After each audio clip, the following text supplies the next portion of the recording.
আওয়ামী লীগ সভাপতি প্রধানমন্ত্রী শেখ হাসিনার ধানমন্ডির রাজনৈতিক কার্যালয়ে সমসাময়িক নানা বিষয় নিয়ে কথা বলেন আওয়ামী লীগ সাধারণ সম্পাদক ওবায়দুল কাদের। গণতন্ত্রের ঘাটতি কোথায়? সংসদ আছে, সংসদ চলছে। তিনি বলেন, দেশে কোনো গণতন্ত্রের ঘাটতি নেই। বিএনপি সহ সকল বিরোধী দল তাদের কর্মসূচি পালন করছে। বিএনপিও যখন যা করছে ফ্রি স্টাইল বক্তব্য দিচ্ছে, তারপর তারা আজকে একের পর এক সমাবেশও করে দিচ্ছে। নির্বাচন বয়কটের পর তাদের উপর দমন নিপীড়ন যেটাকে বলে, সেটা তো হয়নি। বৈশ্বিক অর্থনীতি মন্দার প্রভাব দেশের বাজারে পড়ছে জানিয়ে সেতুমন্ত্রী বলেন, বর্তমান পরিস্থিতিতে বাজার ওঠানামা করা স্বাভাবিক।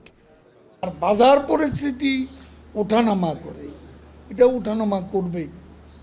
বর্তমান পরিস্থিতিতে আরও বেশি করে এই প্রবণতা দৃশ্যমান হবে।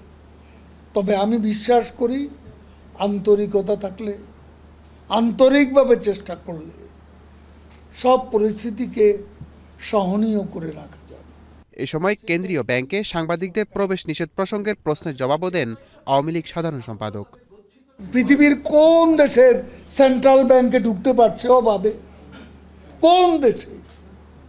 ভারতের সেন্ট্রাল ব্যাংকে কি, ফেডারেল ব্যাংকে কি ঢুকতে পারছে কেউ? কেন ঢুকবে? সব ওয়েবসাইটে আছে। দুর্নীতির বিরুদ্ধে প্রধানমন্ত্রী শেখ হাসিনা জিরো টলারেন্স জানিয়ে সেতুমন্ত্রী বলেন, দুর্নীতি করলে কাউকে ছাড় দেওয়া হবে না। দুর্নীতি করলে কারো রেহাই হবে না। নূর মোহাম্মদ ভূঁইয়া, এশিয়ান টেলিভিশন, ঢাকা।